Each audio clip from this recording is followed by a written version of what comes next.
आइए, आप लोगों का भारत का भूगोल का जो वीडियो दिया जा रहा था लेक्चर, अभी जो अपलोड हुआ था, उसका आधा भाग, यानी आधा नहीं, मुश्किल से 20% भाग ही अपलोड हो पाया था।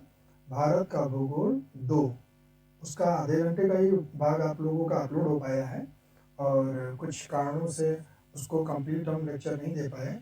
इस टॉपिक को हम दोबारा फिर से आपके सामने रख दे रहे हैं। ये भारत का भूगोल 2 ब्रैकेट में अवशेष लिखा होगा, उस नाम से है, ठीक है। इसको हम पूरा कर दे रहे हैं। और ये मैं बार बार कह रहा हूँ, लेक्चर या ये पीडीएफ कंटेंट आप लोगों के लिए कुछ इस तरह से बनाया गया है ताकि मैक्सिमम यूपीएससी का एग्जामिनेशन हो, पीसीएस का एग्जामिनेशन हो, यूपी ट्रिपल एससी के एग्जामिनेशन हो, या और भी एग्जामिनेशन हो जिसमें ज्योग्राफी के चैप्टर वाइज या 20-20 से भी जैसे भी क्वेश्चन आते हों, उसको लगभग उसको कवर करने की कोशिश की गई है। कोई ऐसा बिंदु नहीं छोड़ा गया है। और जहाँ पर आयोग आपके सामने कई डायमेंशनल एंगल में आपको परेशान करने वाले तथ्य के रूप में ऑब्जेक्टिव पैटर्न में या चैलेंजिंग क्वेश्चन बना सकते हैं, बताते वक्त लेक्चर के समय बताते समय आप लोगों को हम वो चीज़ें, वो बिंदु क्लियर करते चले जा रहे हैं। तो इस लेक्चर को आप लोग ना कि केवल देखें और इसको स्किप कर दें, बल्कि गंभीरता से देखें, 2 बार 3 बार देखें। और जब टॉपिक यानी ज्योग्राफी आपका कंप्लीट हो जाएगा तो ज्योग्राफी का कंपाइल पीडीएफ आप लोगों को टेलीग्राम चैनल पर मिल जाएगा। लेक्चर के टेलीग्राम चैनल पे नीचे लिंक आपको टेलीग्राम का मिल जाएगा, उस पर आप लोग ज्वाइन कर लीजिएगा। साथ ही साथ ध्यान ये भी दीजिएगा कि वीडियोस को आप लाइक भी करें, उसके व्यूज भी इंक्रीज कर दें, सब्सक्राइब भी कर दें, बेल आइकन भी कर दीजिए, और साथ ही साथ अदर लोगों तक भी पहुंचाइए। क्योंकि आप 1 होंगे या 1000 होंगे, 10,000 होंगे, वीडियो लेक्चर की गुणवत्ता वैसी ही होगी जो एक प्रतियोगी छात्र के लिए होनी चाहिए। गंभीर रूप से मैं समझ के चलता हूँ कि आप में से अगर कोई भी देखता है तो वो हम पर डिपेंडेंट है। हमारी पूरी कोशिश होगी कि आगे अव्वल दर्जे की चीज़ें हम आपको दें, और सही से पढ़ लें, देख लें, तो फिर इससे आपको बाहर मुश्किल से ही कहीं भटकना पड़े। लेकिन फिर भी आपके छोटे छोटे कर्तव्य हैं, इसको निभाते जाइए। लाइक शेयर सब्सक्राइब कर दीजिएगा। साथ ही साथ आप लोगों को ध्यान और देना है, मैं अभी एग्जामिनेशन से रिलेटेड चीज़ें बता दे रहा हूँ कि समीक्षा अधिकारी, सहायक समिति अधिकारी, देखो ये आपका जो लेक्चर खत्म हो गया था, वो लेक्चर अभी इसके पहले वाले वीडियो में जो फिनिश हुआ था वो यहाँ तक आई थिंक फिनिश मैंने किया था, ठीक है। यहाँ तक मैंने फिनिश किया था। 2 सेकेंड आप लोगों का, हाँ, यहाँ तक आई थिंक आप लोगों का फिनिश हो गया था। ये मैंने आप लोगों को समझा दिया था कि पूरी भारत की पहाड़ियाँ, जो कि हिमालय का और ये मेघालय में जो ये पर्वत हैं, गारो खासी जयंतिया, ये प्रायद्वीपीय भारत का उत्तरी पूर्वी विस्तार है। और हिमालय के जो ये अंश हैं, ये क्रम से उत्तर से दक्षिण, पूर्व से पश्चिम किस स्वरूप में लगी हुई है। अक्सर परीक्षाओं में पूछे गए हैं और पूछे जा सकते हैं, संभावना बनी रहती है। तो मैंने यहाँ समझा दिया था। फिर हम स्वास्थ्य और मेंटली फिट नहीं हो पा रहे थे, इसलिए मैंने वीडियो रोक दिया था। इस वीडियो में आप लोगों को कंप्लीट हम कर दे रहे हैं इसे। इसको बताने से पहले आप लोग हमारी एक बात गंभीरता से सुन लीजिएगा। बात आप लोगों को ये है, ये परीक्षा से संबंधित खबर है, इसलिए आप लोगों को जानना अति आवश्यक है। परीक्षा से संबंधित खबर ये है, मुश्किल से 1-1.5 मिनट लगा बताने में, कि समीक्षा अधिकारी की जो टेस्ट की जो आपका जो एग्जामिनेशन है, ये लगभग शेड्यूल्ड हो रहा है। आयोग काफ़ी तत्परता से, ऐसा इनपुट मिल रहा है कि आयोग तत्परता से इसको लेने के फिराक में है। होली के पश्चात आप लोगों को इससे संबंधित खबरें संभावित है कि मिल जाए। तो इसीलिए ये दिमाग में लेके चलिए अपने कि मई माह को भी आयोग टारगेट करके बना सकता है। हालांकि इतना नज़दीक नहीं बनाएगा, लेकिन फिर भी मई और जून की स्टार्टिंग या मई के अंत में आपको समीक्षा अधिकारी, सहायक समीक्षा अधिकारी 2023 वाला प्रीलिम एग्जामिनेशन की डेट आयोग में भी घोषित कर दे, संभावना बन रही है। और अगर नहीं होता है तो 24 के मेंस के तत्काल पश्चात जुलाई में, मध्य जुलाई के थोड़ा पहले या थोड़ा बाद वाले जो कि संडे में, उसका एग्जामिनेशन डेट डिक्लेयर कर दे। कुछ सेंटर एलोकेशंस लेने में और 11 लाख से अधिक प्रतियोगी छात्र हैं, तो उनको मर्ज करने में थोड़ी समस्या आ रही है, लेकिन आयोग फिर भी तेजी से कार्य करने में लगा हुआ है। तो इस चीज़ को आप लोग गौर करके चलिएगा। इसलिए तेज़ी से आप लोगों को पढ़ना है। वीडियोस भी आप लोगों को उसी वे में, उसी फॉर्म में दिया जा रहा है। और हमारी आप लोगों को गुजारिश है, ये सजेशन है कि आप लोग वीडियोस का ही लाभ लें, बल्कि आप बड़ी मेहनत से पढ़ाई करें। हिंदी के 2 चैप्टर मैंने पूरे कर दिए हैं, पर्यायवाची और विशेषण विशेषण मैंने पूरा कर दिया है। और वो आप लोगों की तरफ बहलाने फुसलाने के लिए मैंने पूरा नहीं किया है, बल्कि वो जो वीडियोस बने हुए हैं वो कठिन, असहज करने वाले, चैलेंजिंग शब्दों का संग्रह मैंने दिया है। जब टॉपिक कंप्लीट हो जाएगा तब मैं PYQ के चैलेंजिंग क्वेश्चन, चाहे GS के हों अथवा हिंदी के हों, और साथ ही साथ संभावित शब्दों और जानकारियों से भी टेस्ट सीरीज या ऐसी चीज़ों को मैं ऑनलाइन आप लोगों को कराऊंगा। चलिए शुरू करते हैं। ज्योग्राफी 2 यानी ज्योग्राफी भारत के भूगोल का सेकेंड लेक्चर का अवशेष हिस्सा। चलिए आते हैं।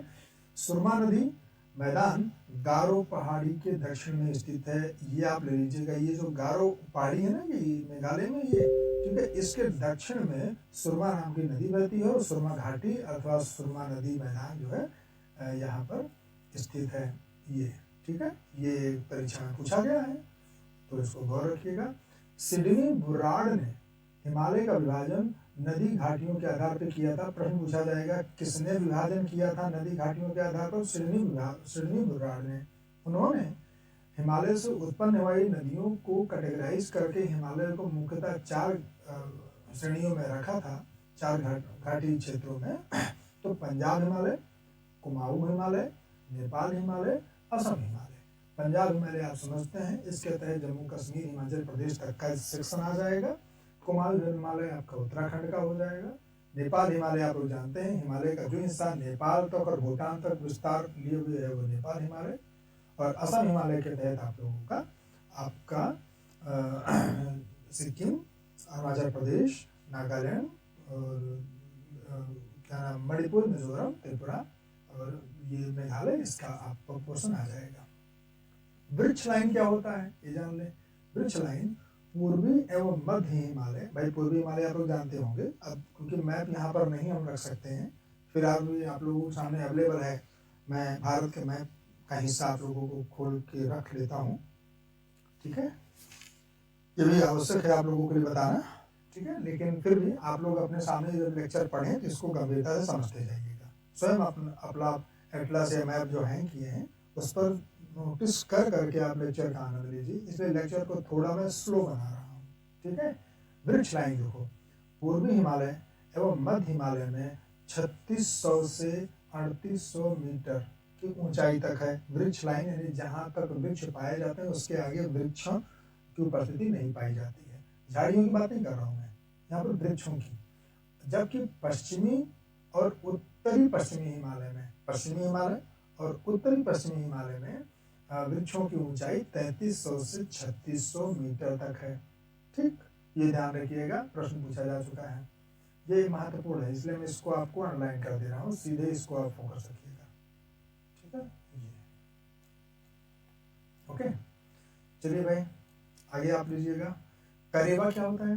करेवा मिट्टी है जो कि कश्मीर की मिट्टी है। करेवा मिट्टी कश्मीर की वो मिट्टी है, वो उसमें वो पोषक तत्व पाए जाते हैं जो कि जाफरान की खेती के लिए काफी प्रसिद्ध है। जाफरान की खेती अर्थात जो केसर की खेती होती है वही जाफरान की खेती है, इसके लिए प्रसिद्ध है। यहाँ पर हिम रेखा अधिक ऊंचाई पर है, मतलब कहने का मतलब जो पश्चिमी हिमालय है या जम्मू कश्मीर का जो हिमालय है, यहाँ की जो हिम रेखा है जहाँ से हिम अर्थात बर्फ की चादरें पाई जाती हैं, वो पूर्वी हिमालय की तुलना में अधिक ऊंचाई पर है, ठीक है, ये समझ लें। कुमाऊं हिमालय अर्थात उत्तराखंड आपका, इसकी चोटियां कुछ हैं, बद्रीनाथ हो गई, नंदा देवी, कामेत, हेमकुंड, त्रिशूल और माना। अगर आप लोगों से छोटी परीक्षाएं, अगर हम मान लेते हैं कि PTPRSC की, या आप लोगों में से कोई भाई बंधु जो पुलिस जैसे परीक्षाओं को देते हैं, तो उसमें भी ये सीधे पूछा जाएगा निम्न में कौन से पर्वत चोटी उत्तराखंड के हिमालय में अर्थात कुमाऊं हिमालय में नहीं है। सतलज से काली तक विस्तार है इसका, किसकी बात है? ये आप ले लीजिएगा आपका ये, हाँ ये जो आप लोग पढ़ रहे थे, ये पूर्वी की पहाड़ियाँ, पूर्वी भारत किसका विस्तार है? हाँ एक सेकेंड आप लोगों को बता रहे हैं। सतलज से काली तक इसका विस्तार है, ठीक है। सतलज से काली तक ये आपका जो कुमाऊं हिमालय है, ये इसकी बात है, बस हेडिंग सही नहीं बन पाई थी। ये आप लोगों का जो कुमाऊं हिमालय है, कुमाऊं हिमालय का ही विस्तार है, इससे अटैच करके बता दे रहा हूँ मैं आपको, ठीक है। सतलज नदी के पूर्व से लेकर काली नदी के पश्चिम तक। ध्यान दीजिएगा, काली नदी उत्तराखंड अर्थात भारत का ही हिस्सा है। उत्तराखंड और नेपाल के बीच में काफी हद तक सीमा का निर्माण भी करती है। नेपाल हिमालय काली से तीस्ता नदी तक, काली से तीस्ता नदी तक। तीस्ता नदी आप लोग जानते हैं सिक्किम, आप अगर आप मैप देखेंगे तो सिक्किम के मध्य से निकलते हुए और जो है सिक्किम के मिली बीच, और आपका जो अगर मैप में अगर आप लोग गंभीरता से देखेंगे समझेंगे तो जो दार्जिलिंग है, दार्जिलिंग के पूर्व से होते हुए और क्रॉस करते हुए भारत के पश्चिम बंगाल प्रांत के छोटे से हिस्से को क्रॉस करते हुए बांग्लादेश में प्रवेश कर जाती है तीस्ता नदी। तो नेपाल हिमालय का विस्तार मोटा मोटा लगभग 800 किलोमीटर की दूरी तक है। नामचा बरवा से हिमालय दक्षिणी कोर मुड़ता है। ये जो नामचा बरवा है, ये ध्यान दीजिएगा, ये आप लोगों का जो नामचा बरवा पर्वत श्रेणी है या चोटी है, ये आपका उसमें क्या नाम, अरुणाचल प्रदेश में आप जाएंगे तो अरुणाचल प्रदेश में जहाँ जो दिहांग खड्ग है, दिहांग खड्ग जहाँ से ब्रह्मपुत्र नदी दिहांग नाम से जो अरुणाचल प्रदेश में प्रवेश करती है, उसी के जस्ट पूर्व में जो है नामचा बरवा पर्वत चोटी जो हिमालय है, उसी का पर्वत चोटी है। और वहीं से हिमालय दक्षिण की ओर मुड़ जाता है और दक्षिण की तरफ विस्तार लेते हुए भारत और नेपाल म्यांमार के बीच में सीमा बनाते हुए अराकान योमा नाम से जाना जाता है।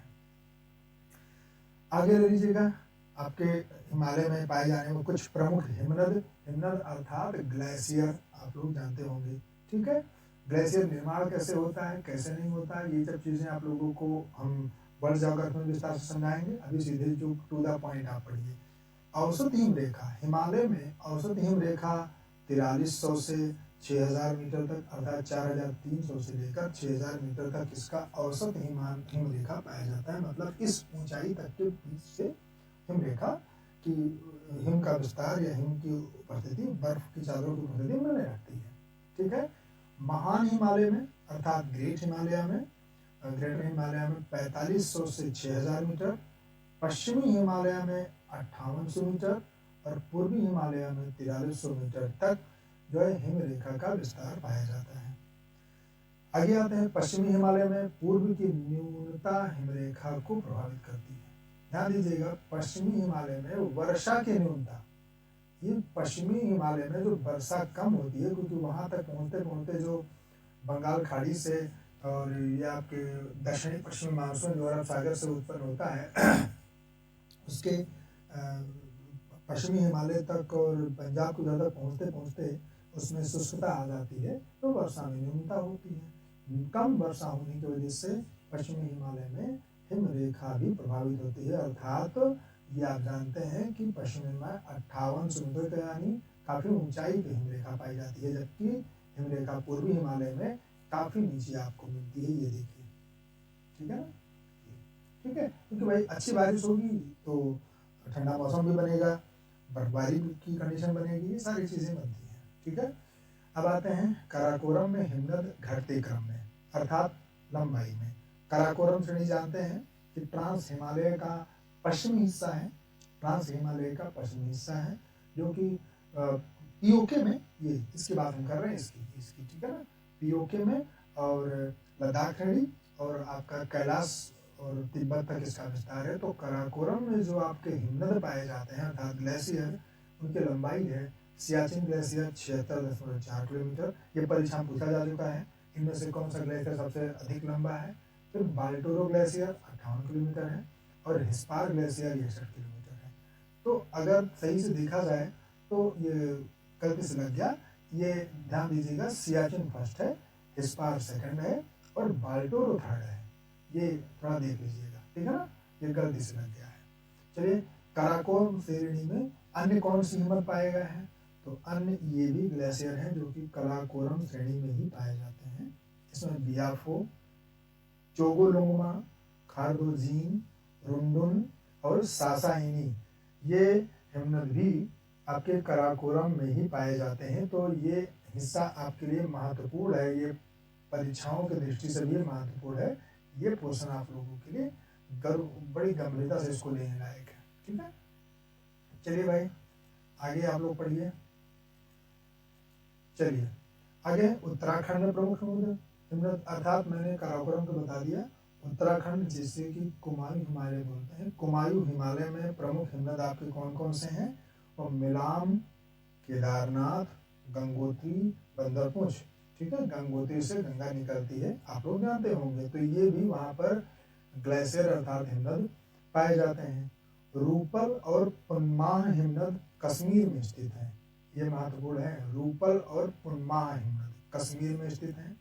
फिर वाराशिग्री हिमनद हिमाचल प्रदेश में, सीधे टू द पॉइंट आपके एग्जाम में जो पूछे गए हैं पूछे जा सकते हैं। वाराशिग्री हिमनद हिमाचल प्रदेश में। आइए, काराकोरम के हिमनद प्लीस्टोसीन युग के बने हैं। प्लीस्टोसीन वो युग है जब बर्फ की चादरें छा गई थी पूरे पृथ्वी पर। अब आप लोगों को वर्ल्ड ज्योग्राफी पढ़ाएंगे तो बताएंगे हम। तो प्लीस्टोसीन युग के बने हुए हिमनद हैं काराकोरम के अर्थात ग्लेशियर। फिर अगला आता है चौड़ी बाड़ी या चौरी बाड़ी, ये दोनों शब्द लिखा हुआ मिल जाएगा। चौरी बाड़ी अथवा चौड़ी बाड़ी जो हिमनद है ये केदारनाथ मंदिर के उत्तर में स्थित है। और आपने देखा होगा जब केदारनाथ का जो लैंडस्लाइड का हादसा हुआ था, आई थिंक 1913 में शायद, तो 2013 में, तो वो यही घटना इसी ग्लेशियर के सड़क के ढेर सारी मात्रा में लैंडस्लाइड इसकी वजह से हुआ था। ठीक है, चलिए आगे लिखा हुआ है इसके मध्य भाग के पिघल जाने से बने सरोवर को गांधी सरोवर कहते हैं। ये जो चौड़ी बाड़ी ग्लेशियर है केदारनाथ मंदिर के उत्तर में स्थित है, ये इसका बीच वाला हिस्सा पिघल गया है और इसी से जो एक तालाब बना है, झील बनी है, वो झील को बोला जाता है ये गांधी सरोवर। ठीक है, चलिए आगे। सोना पानी ग्लेशियर, ये पीर पंजाल का सबसे बड़ा हिमनद है। पीर पंजाल श्रेणी आप लोग जानते होंगे, इसको पंजाब हिमालय के नाम से भी जाना जाता है। ठीक है ना, तो आपका जो पीर पंजाल में भी जो है हिमनद के रूप में ये सोना पानी ग्लेशियर पाया जाता है। इसकी स्थिति क्या है? लाहुल और स्पीति के चंद्रा घाटी में। लाहुल स्पीति जो आपका जो घाटी है और ये आपके हिमाचल प्रदेश में है, उसके चंद्रा घाटी में सोना पानी ग्लेशियर स्थित है। शारदा नदी का उद्गम मिलाम हिमनद से होता है। उत्तराखंड में शारदा नदी का उद्गम मिलाम हिमनद से होता है। विश्व का सबसे बड़ा ग्लेशियर फ्रेड चेंको पामीर गांठ में है, सबसे बड़ा हिमनद। बस ये जान लीजिएगा कि इसकी 100 किलोमीटर से ज्यादा लंबाई इसकी है। विश्व का सबसे बड़ा ग्लेशियर अर्थात हिमनद अगर बोला जाए तो फ्रेड चेंको है, ये पामीर की गांठ में स्थित है। ठीक, और सियाचिन का नंबर विश्व में दूसरे स्थान पर आता है, परंतु भारत के परिप्रेक्ष्य में या भारतीय उपमहाद्वीप के परिप्रेक्ष्य में जो पूछा जाए या हिमालय के परिप्रेक्ष्य में तो पहला है। फिर आगे लीजिए द्रास। द्रास लद्दाख में स्थित है, इंडिया का सबसे ठंडा स्थान है। ठीक है, लद्दाख में स्थित है द्रास, सबसे ठंडा स्थान। भारत में हिम रेखा, आइए पढ़ लेते हैं। कश्मीर में हिम रेखा जहाँ से हिम की चादरें पाई जाती हैं 6000 मीटर है। पंजाब की हिम रेखा 5185 मीटर है। कुमाऊं का यानी कुमाऊं हिमालय जो उत्तराखंड है उस हिमालय में जो हिम रेखा है वो 5200 मीटर है। नेपाल का जो हिम रेखा है नेपाल हिमालय का वो 4500 मीटर है। दर्रे ले लीजिए अर्थात पासेज। आप पासेज जानते हैं क्या होता है? पर्वतों के बीच में वो सकरे दरार जैसे स्थान जिसमें किसी पर्वत श्रेणी को इस पार से उस पार क्रॉस किया जाता है। ठीक, उसे बोलते हैं दर्रा। तो पर्वतों में अनुप्रस्थ सकरी द्रोणी होती है, देखो पहले से लिखा हुआ है।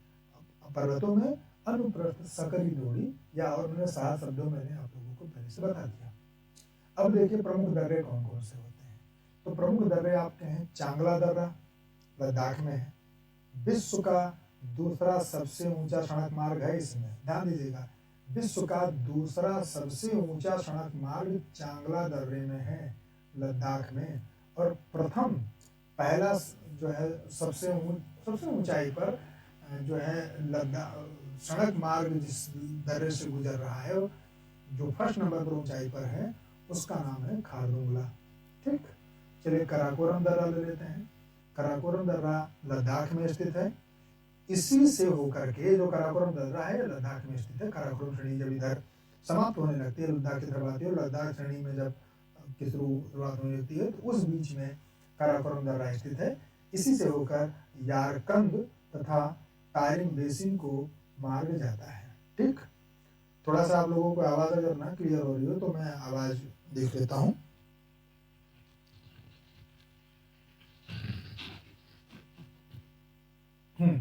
हम समझ रहे हैं कि आवाज की क्लियरेंस में थोड़ी बहुत आप लोगों को परेशानी अगर हो रही हो तो इसको ठीक करने की आवश्यकता है। मैं भी समझ रहा हूँ कि टेक्निकल डिफेक्ट अभी इसमें है सिस्टम में, इसको मैं समय के साथ साथ दूर करा लूंगा। ठीक है, आगे ले लेते हैं।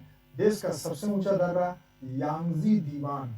यांगजी दीवान देश का सबसे ऊंचा दर्रा है। इसकी ऊंचाई 5890 मीटर है। फिर जोजिला दर्रा लद्दाख में जास्कर श्रेणी में स्थित है। जोजिला दर्रा लेह से लेकर श्रीनगर तक के लिए इस पे मार्ग जाता है। ठीक है, फिर आते हैं पीर पंजाल दर्रा, जम्मू कश्मीर में स्थित है। ठीक है, पीर पंजाल दर्रा जम्मू कश्मीर में स्थित है। आपको जो मालूम है, कुलगांव कोठी का जो मार्ग है, कुलगांव से कोठी तक के लिए जो रास्ता जाता है वो इसी पीर पंजाल दर्रे से जाता है। फिर आगे है माना दर्रा। माना दर्रा कुमाऊं हिमालय में स्थित है। नंदा देवी जीव मंडल रिजर्व जो है, नंदा देवी बायोस्फीयर रिजर्व, नंदा देवी चोटी के आसपास का जो खूबसूरत फूलों की और जीव जंतुओं की जो मंडलीय क्षेत्र है, वो माना दर्रा में ही स्थित है। मन्ना दर्रा या एक है, माना दर्रा उसी में स्थित है। गढ़वाल को तिब्बत से जोड़ता है। गढ़वाल अर्थात कश्मीर का ही मध्य हिस्सा जो है, कश्मीर कहते हैं, कुमाऊं हिमालय का मध्य हिस्सा जो है उसको जोड़ता है तिब्बत से, माना दर्रा। इसे चिरबितिया या डोंगरी भी कहते हैं। चिरबतिया अथवा डोंगरी भी कहते हैं। ये इंपॉर्टेंट है, अंडरलाइन करिए ये। ठीक है, देवताल झील इसी दर्रे में स्थित है। ये भी महत्वपूर्ण है। देवताल झील माना दर्रे में स्थित है। इसी झील से, यानी जो है देवताल झील जो कि माना दर्रे में स्थित है, इसी झील से अलकनंदा की सहायक नदी एक है सरस्वती नाम की, वो निकलती है। ठीक, पूछा जाएगा उत्तराखंड में प्रवाहित होने वाली सरस्वती नदी किस झील से निकलती है, प्रश्न आप लोगों के लिए है। तो देवताल झील माना दर्रे में स्थित है। माना दर्रे को चिरबितिया या डोंगरी भी कहा जाता है। और ये विशेषकर अगर ये इतना बारीक क्वेश्चन या पूछा जा सकता है तो उत्तराखंड का जब पीछे अगर आप देते हैं तो श्योर है ये पूछा जा सकता है। फिर एक और ले लीजिएगा थांगला दर्रा। थांगला दर्रा भी उत्तराखंड में स्थित है। लिपू लेख दर्रा कुमाऊं में अर्थात उत्तराखंड में है। 1962 के बाद जब 1962 का भारत चीन युद्ध हो गया था, उसके पश्चात इसको 1992 में खोला गया। यह प्रथम व्यापारिक मार्ग था, अर्थात 1962 के बाद में नेपाल नहीं, चीन और भारत के बीच में फिर से व्यापारिक मार्ग शुरू करने के लिए सबसे पहले लिपुलेख दर्रा ही खोला गया था। इसे कैलाश मानसरोवर के लिए यात्रा के लिए भी उपयोग किया जाता है। बाद में हम और आपको बता दे रहे हैं कि 1992 के बाद से कैलाश मानसरोवर के लिए भारत के वहाँ आस्था रखने वाले धर्मावलंबियों के लिए जो रास्ता है वो लिपुलेख दर्रे से होकर जाता है 1992 से। उसके पश्चात नाथुला दर्रा है जो कि सिक्किम के डोगेक्या श्रेणी में स्थित है। यह महत्वपूर्ण है। सिक्किम में डोगेक्या श्रेणी है, हिमालय का ही हिस्सा है, उसमें स्थित है नाथुला दर्रा। 2006 में गवर्नमेंट भारत सरकार के प्रयास से, मनमोहन सरकार थी, उसमें प्रयास से इसको भी खोला गया और इसके द्वारा भी कैलाश मानसरोवर के लिए रास्ता गुजरता है। ये दूसरा मार्ग 2006 में खोला गया। चुम्बी नदी इसी से प्रवाहित होती है, ये भी महत्वपूर्ण है। आगे है जेलेपला दर्रा, ये भी सिक्किम में स्थित है। आगे ले लीजिए बोमडिला, ये अरुणाचल प्रदेश में स्थित है। त्वांग घाटी से ल्हासा के मार्ग जाता है। त्वांग घाटी से, अरुणाचल प्रदेश के त्वांग घाटी से ल्हासा तिब्बत की राजधानी, वहां तक के लिए मार्ग बोमडिला दर्रे से होके जाता है। डिफू दर्रा अरुणाचल प्रदेश में म्यांमार और चीन सीमा पर स्थित है, अर्थात ऐसी जगह स्थित है कि यहीं से म्यांमार के लिए मार्ग प्रशस्त हो सकता है और हो रहा है, और चीन के लिए भी हो सकता है। हमेशा ये ओपन है व्यापार के लिए लिखा है, ऑलवेज ओपन फॉर ट्रेड, अर्थात चीन और म्यांमार दोनों देशों के लिए व्यापारिक आवागमन डिफू दर्रे से हमेशा से होता रहा है और अभी भी जारी है। दांग्याप दर्रा ये भी अरुणाचल प्रदेश में है, इसी से ब्रह्मपुत्र नदी भारत में प्रवेश करती है। याद रखिएगा दांग्याप दर्रा, ठीक है, दिहांग खड्ग के पास में स्थित है। दिहांग नाम से ही अरुणाचल प्रदेश में ब्रह्मपुत्र नदी जानी जाती है, जो कि तिब्बत में सांगपो और आसाम में जो है ब्रह्मपुत्र के नाम से जानी जाती है, और फिर आगे चल के बांग्लादेश में जमुना और इस नाम से जानी जाती है। फिर आगे ले लीजिएगा पांग साउ दर्रा। पांग साउ दर्रा अरुणाचल प्रदेश में और म्यांमार की सीमा पर स्थित है। तुजू दर्रा मणिपुर में स्थित है। इम्फाल, तामू और म्यांमार के लिए जो मार्ग जाता है रास्ता, वो इसी तुजू दर्रा मणिपुर के थ्रू ही जाता है। अब हम आते हैं थाल घाट, भोर घाट, पाल घाट। ये जो विशेषकर है ये पश्चिमी घाट, ये जो आप ऐसे भारत का एक पढ़ते नहीं है ऐसे, ठीक है, ये जो पोर्शन आपका भारत का है, ऐसे ऐसे जो भारत आपका बना हुआ है ऐसे ऐसे से, ठीक है, इस तरह से मैं मैपिंग के थ्रू आप लोगों को बताने की कोशिश कर रहा हूँ। तो जो भारत का ये जो पोर्शन है, ये जो किनारा है, इसको बोलते हैं पश्चिमी घाट, ठीक है ना, पश्चिमी घाट। इसका वैसे विस्तार तो यहाँ से है, यहाँ जो गिर फॉरेस्ट है यहाँ से इसका एक विस्तार है। तो ये जो पश्चिमी घाट है, ये पश्चिमी घाट में ही 3 प्रमुख दर्रे पाए जाते हैं। एक यहाँ दर्रा स्थित है, एक यहाँ स्थित है और एक यहाँ स्थित है। यही तीनों दर्रे आपके हैं थाल घाट, भोर घाट और पाल घाट नाम से 3 दर्रे क्रमशः प्रश्न पूछा जाता होगा, पूछा जाएगा, पूछा गया भी है।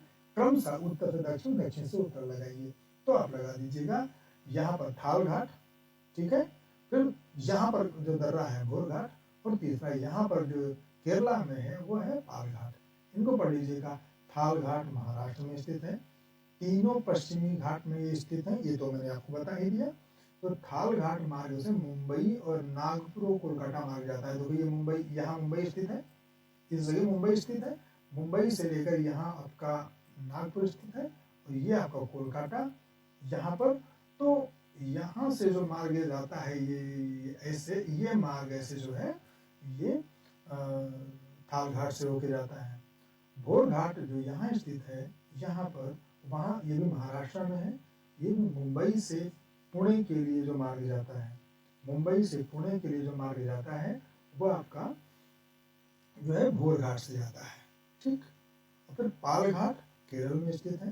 पाल घाट में देखा जाए तो नीलगिरी और अन्नामलाई के बीच में स्थित है। ये जो है थोड़ा सा और ले लीजिएगा, नीलगिरी, यहाँ पर नीलगिरी है, नीलगिरी है, और यहाँ पर जो है अन्नामलाई का विस्तार है। तो इसके बीच में यहाँ पर जो है इस जगह पर ये पाल घाट दर्रा स्थित है। पाल घाट दर्रा नीलगिरी व अन्नामलाई के बीच में स्थित है। कालीकट, त्रिचूर, कोयम्बटूर और इंदौर के लिए जो मार्ग जाता है वो पाल घाट से ही जाता है, इसी पाल घाट से, ठीक है। आगे लीजिएगा गोरान घाट, ये राजस्थान में दर्रा है। गुरु शिखर, आप जानते हैं कि आप गुरु शिखर आपका अरावली का सर्वोच्च शिखर है, ठीक है, 1724 मीटर की उसकी ऊंचाई है। तो गुरु शिखर को वहीं के दिलवाड़ा मंदिर के लिए जो फेमस है माउंट आबू, उससे अलग करता है गोरान घाट, महत्वपूर्ण है। फिर उत्तराखंड में माना, नीति, लिपुलेख और थांगला दर्रे से कैलाश घाटी, ध्यान दीजिएगा।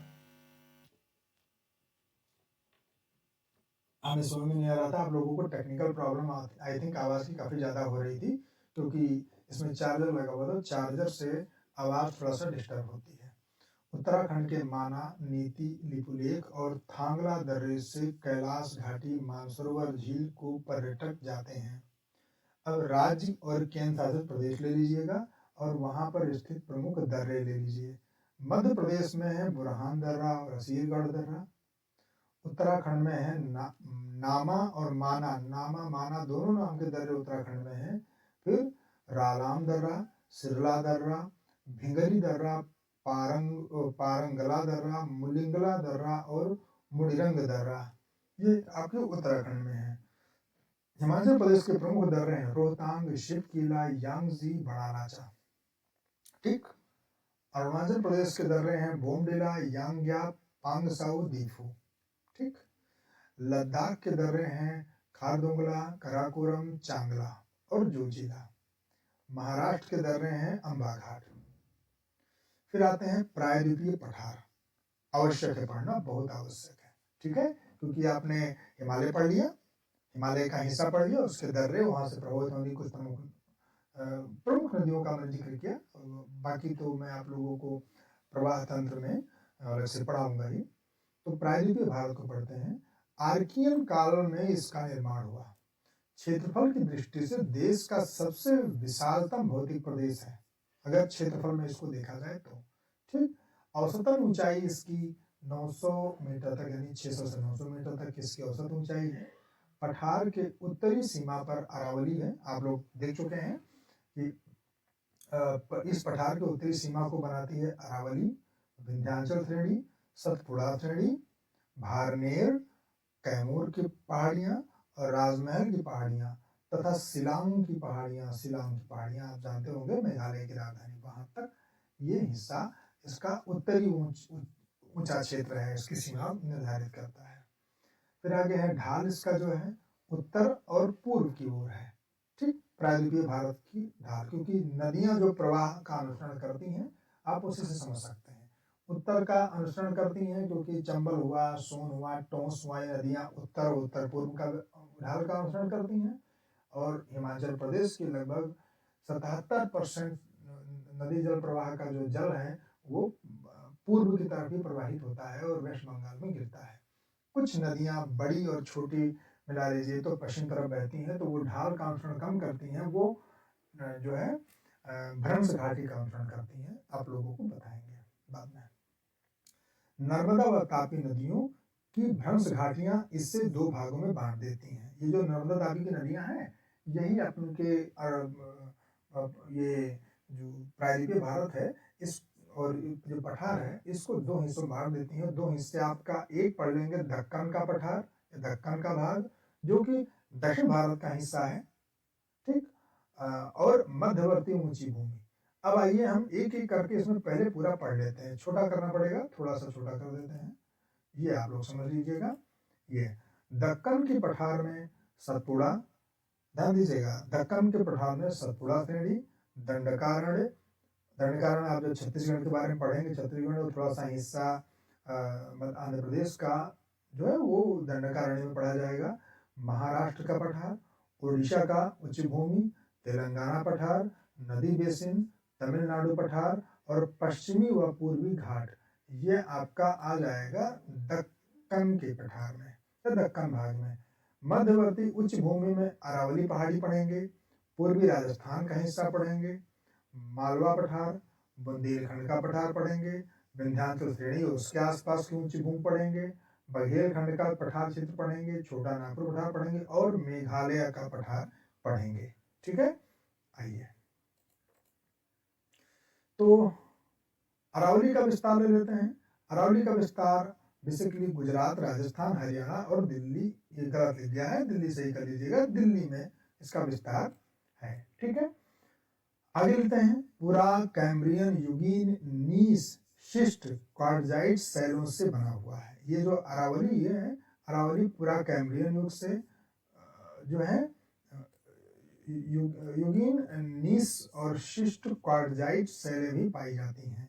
और ये अरावली में ही नहीं पाई जाती, बल्कि अरावली के पूर्वी क्षेत्र का जो जैसलमेर, अजमेर, ये जो जिले हैं राजस्थान के, वहाँ भी यही पत्थर पाए जाते हैं। इसलिए कहा जा सकता है कि पूर्वी राजस्थान भी वस्तुतः क्या नाम ये आपका प्रायद्वीपीय भारत का ही पश्चिमी विस्तार, उत्तरी पश्चिमी विस्तार रहा है।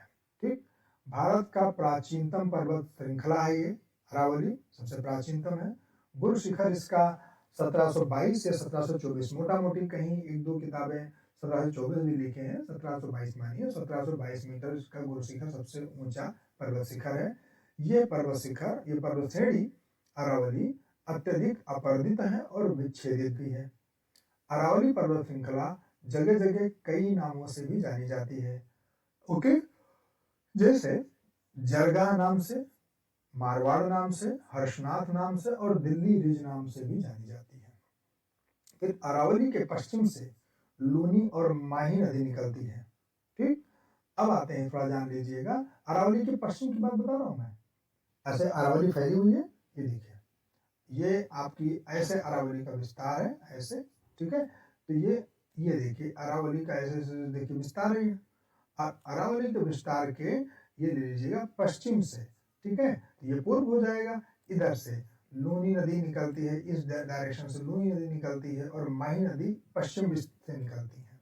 ठीक है, अब आते हैं अरावली पूर्व से। अच्छा, इसके अरावली के पूर्व से बनास नदी निकलती है, इधर से बनास नदी निकलती है। फिर माही नदी पढ़ लीजिएगा। माही नदी ही भारत की एकमात्र नदी है जो कि कर्क रेखा को 2 बार क्रॉस करती है। ये परीक्षा में पूछा जा चुका है और तो बहुत से आप जैसे गंभीर छात्र तो इसको नोट ही रखते हैं। मालवा का पठार पढ़ लेते हैं। मालवा का पठार बेसिकली ये हिस्सा है। ठीक है, आप लोगों को अगर मैप में बड़ा नहीं दिख रहा हो तो मैं थोड़ा सा आप लोगों को करीब से दिखा देता हूँ, या इसमें न समझ पाए तो अपने भारत के भूगोल में ये हिस्सा आपका जो आता है ये, ठीक है, जो थोड़ा सा हिस्सा राजस्थान का है, मध्य प्रदेश का है और थोड़ा सा हिस्सा गुजरात का है और महाराष्ट्र का इतना पोर्शन जो है मालवा का पठार है। तो मालवा का पठार इसको बोला जाता है। तो मालवा का पठार काली मिट्टी या मृदा का संप्राय मैदानी क्षेत्र है, ये उच्च भूमि भी है ये। इसी को मध्य उच्च भूमि भी कहा जाता है। माफ कीजिएगा, आप लोगों से गलत हमसे हो गया, आप लोगों को हटा देना पड़ेगा। चलिए भाई, मालवा को ही आप मध्य उच्च भूमि भी कहते हैं। ठीक है, तो मालवा को मध्य उच्च भूमि भी कहा जाता है। इसका ढाल गंगा की ओर है, तभी यहाँ से कुछ निकलने वाली नदियां जैसे कि पार्वती हुई, बेतवा, नीवर, काली सिंध, केन और चंबल, ये वस्तुतः गंगा बेसिन की तरफ ही प्रवाहित होती हैं। और गंगा की प्रमुख सहायक नदियां जैसे कि आपकी सोन हो गई और विशेषकर तो आपकी यमुना हो गई, उसकी सहायक नदियां ये सब बनती हैं। ठीक है, सीधे या एक दूसरे से मर्ज होकर के भी। आपको प्रवाह तंत्र में सारी चीजें बताएंगे हम। भोपाल पार्वती व बेतवा के दोआब में स्थित है। आइए पढ़ लेते हैं भोपाल, ये बहुत इंपॉर्टेंट है। मध्य प्रदेश का जो एग्जाम देंगे उनको तो नोट रखना ही पड़ेगा। भोपाल जो है, भोपाल मध्य प्रदेश की राजधानी, पार्वती और बेतवा दोनों के दोआब क्षेत्र में स्थित है। दोआब क्या होता है? 2 नदियों के द्वारा आबद्ध और प्रवाहित क्षेत्र जो अक्सर बाढ़ का सामना करता रहता है और हर बार नई कांप की परत जम जाया करती है, उस क्षेत्र को दोआब कहा जाता है। यहीं पर उर्मिल मैदान भी स्थित है, इसी पार्वती बेतवा क्षेत्र में, अर्थात भोपाल के आसपास। बुंदेलखंड, बघेलखंड और विंध्याचल, ये 3 पढ़िएगा। यहाँ की, अब मैप में देखिए समझ में आ जाएगा आप लोगों को, यहाँ की जल विभाजक विंध्याचल श्रेणी ही पूर्व में कैमूर श्रेणी व भानेर श्रेणी के नाम से जानी जाती है। अर्थात बुंदेलखंड, बघेलखंड या विंध्याचल श्रेणी जो है क्रमशः यही यहाँ की एक जल विभाजक के काम करती है। इसके दक्षिण की नदियाँ दक्षिण और पूर्व का अनुसरण करती है, इसके उत्तर नदियाँ गंगा के बेल्ट में उतरती हैं। यह इस विभाजक विंध्याचल श्रेणी है। ठीक है, और इसका पूर्वी विस्तार कैमूर श्रेणी है। अगर आप जाएंगे तो कैमूर डिस्ट्रिक्ट आपका जो मध्य वहाँ का है, आपका भभुआ बिहार का, और सासाराम में जाएंगे तो कैमूर श्रेणी का आप लोगों को विधिवत वहाँ देखने को मिलेगा। ठीक है, ये विस्तार है। और भाड़ेर श्रेणी या भानेर श्रेणी भी उसी का विस्तार है, मिल जाएगा। कैमूर श्रेणी की बात करते हैं। सोन नदी की उत्तरी पश्चिमी सीमा निर्धारित करता है। सोन नदी आप जानते होंगे, पटना के करीब, पटना से थोड़ी दूरी पर मिलती है गंगा में। आगे छोटा नागपुर पठार, यह मध्य उच्च भूमि जिसे कि मालवा नाम देते हैं। इधर आप लोगों को ये देखिए, आपको मैंने मालवा के बारे में बताया था, मध्य उच्च भूमि, मालवा के बारे में विस्तार से पहले बता दिया है, रिमाइंड करके देख लीजिएगा। तो जो छोटा नागपुर पठार है यह मध्य उच्च भूमि यानी मालवा का ही भाग है, अर्थात इसे बोलते हैं अग्र गंभीर है। अग्र गंभीर पठार उसको कहा जाता है कि किसी पठारी क्षेत्र का किसी भी दिशा की तरफ विस्तार जिसमें बीच में कोई गैप आ जाए, ढलवा क्षेत्र हो जाए और कुछ दूरी जाने के बाद में उन्हीं पर्वतों या उन्हीं पठारों का विस्तार फिर से उच्च भूमि के रूप में दिखाई दे, तो उसे अग्र गंभीर नाम दिया जाता है। ठीक है, छोटा नागपुर पठार की बात करते हैं। यहाँ के प्रमुख प्रवाहित होने वाली नदियां हैं महानदी, सोन, स्वर्णरेखा, दामोदर। महानदी इस पठार की दक्षिणी सीमा बनाती है। किसकी? छोटा नागपुर पठार की दक्षिणी सीमा बनाती है। दामोदर भी भ्रंश घाटी में बहती है। तो ध्यान दीजिएगा, आपके प्रायद्वीपीय भारत में नर्मदा और ताप्ती के अलावा या तापी के अलावा दामोदर नदी भी आपकी है जो कि भ्रंश घाटी में बहती है। ठीक, छोटा नागपुर पठार की उत्तरी सीमा आप देख लीजिएगा, राजमहल की पहाड़ियां बनाती हैं। और छोटा नागपुर पठार के कुछ भाग हैं, हजारीबाग का पठार इसी का हिस्सा है, कोडरमा का पठार और रांची का पठार इसी छोटा नागपुर पठार का ही हिस्सा है। ठीक है, आप लोगों को नहीं दिख रहा है तो इसको मैं थोड़ा नीचे कर देता हूँ। ठीक है, ये आप देख सकते हैं। चलिए, मेघालय का पठार प्रायद्वीपीय भारत का या प्रायद्वीपीय पठार का उत्तरी पूर्वी विस्तार है। मालदा भ्रंश गैप या मालदा गैप के द्वारा ही ये प्रायद्वीपीय पठार से अलग होता है और यही मालदा गैप ये विशेषकर गंगा और गंगा से प्रवाहित बाढ़ यानी फ्लड प्रोन जोन ही मालदा गैप को बनाता है।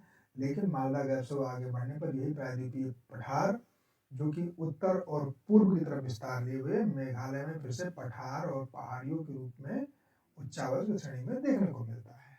ठीक है, तो गारो, खासी, जयंतिया ये तो आप पढ़ते होंगे अच्छी तरीके से। मिकिर की पहाड़ियां ये सभी भी जो इसी मेघालय पठार में स्थित हैं। वस्तुतः ये जो गारो, खासी, जयंतिया, मिकिर की पहाड़ियां ये प्रायद्वीपीय पठार का विस्तार है। ठीक, शिलांग जो शहर है मेघालय की राजधानी, वो खासी पहाड़ी के मेज पोस्ट पर या मेज फ्लैटन जोन पे स्थित है। सर्वोच्च शिखर जो मेघालय के पठार का है वो शिलांग श्रेणी ही है, शिलांग शिखर ही है, 1965 मीटर की ऊंचाई है। सतपुड़ा आप जानते हैं कि जो विंध्याचल श्रेणी के दक्षिण में है, तो नर्मदा और तापी नदियों के बीच में, ये गलत लिख गया, नर्मदा नहीं है नर्मदा है, ये मैं काट दे रहा हूँ इसे, ये ठीक है, नर्मदा और तापी नदियों के बीच में सतपुड़ा पर्वत श्रेणी स्थित है। पश्चिम में ध्यान दीजिएगा क्योंकि सतपुड़ा का जो विस्तार है गुजरात और महाराष्ट्र के बॉर्डर एरिया में एरिया की बात हम कर रहे हैं, वहां से पश्चिम से लेकर के पूर्व तक जो इसका कहाँ विस्तार है पढ़ लीजिएगा। तो पश्चिम में, क्योंकि ये जो सतपुड़ा श्रेणी है ये पश्चिम से पूर्व तक बढ़ती है तो अलग अलग जगहों में कई नामों से जानी जाती है। तो पश्चिम में राजपीपला, ये क्या हो गया, हाँ पश्चिम में राजपीपला, एक सेकेंड कुछ गड़बड़ हो रहा है, हाँ राजपीपला पहाड़ियों से लेकर के उत्तर पूर्व में सतपुड़ा ये जो है महादेव पहाड़ियों के नाम से, मैकाल के नाम से और छोटा नागपुर तक इसका विस्तार है। ठीक है, तो छोटा नागपुर का पठार जो है वस्तुतः देखा जाए तो बुंदेलखंड बखेरखंड का भी विस्तार है और सतपुड़ा का भी विस्तार है वो। ठीक, सतपुड़ा की पूर्वी सीमा राजमहल ही बनाती है। ठीक है, चलिए राजमहल की पहाड़ियां। महाराष्ट्र का पठार पढ़ लेते हैं। महाराष्ट्र के पठार को हम 5 भागों में बांट के चलते हैं। अजंता की पहाड़ियां, गोदावरी की घाटी, अहमदनगर बालाघाट का पठार, भीमा बेसिन, महादेव पठार। ठीक, ये 5 नोट रखिएगा। 3 प्रमुख श्रेणियां महाराष्ट्र में हैं, ये बालाघाट, हरिश्चंद्र और सतमाला। बालाघाट, हरिश्चंद्र और सतमाला, ये जब आप इनका निष्कासन कैसे है, आप जो देखेंगे कि जो आपका ये भारत है, ये जैसे कि बताया ना कि अभी मैं एक मैप आप लोगों को बनाया था, ऐसे अगर बना दिया गया, ऐसे पूरा गलत बन गया, तो यहाँ से ऐसे निकलती हैं, ठीक है। एक होता है ये गवीरगढ़ की पहाड़ी। गवीरगढ़ की पहाड़ी तो है ये यहाँ से जो महाराष्ट्र का विस्तार है ना, ये महाराष्ट्र आपका जो है, तो महाराष्ट्र और मध्य प्रदेश के बीच में यहाँ पर तो आपका जो है ये गवीरगढ़ की पहाड़ी है। फिर दूसरे में आ जाएंगे सतमाला की श्रेणी। सतमाला की श्रेणी आपको यहाँ से मिल जाएगी। फिर हरिश्चंद्र की पहाड़ियाँ आपको जो है ये मिल जाएंगी आपको इस जगह, ये ऐसे मिल जाएंगी। और इसके पश्चात आपका बालाघाट जो है वो ऐसे यहाँ मिल जाएगा, ऐसे एक ऐसे मिल जाएगा, ठीक है। थोड़ा सा डिस्टर्बेंस क्रिएट हुआ लगता है शायद। बालाघाट आपको यहाँ मिल जाएगा, ठीक है।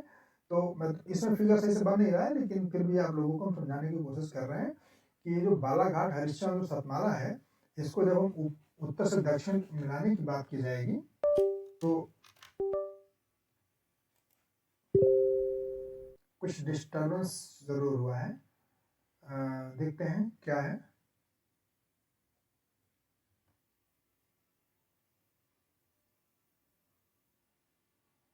2 सेकंड आप लोग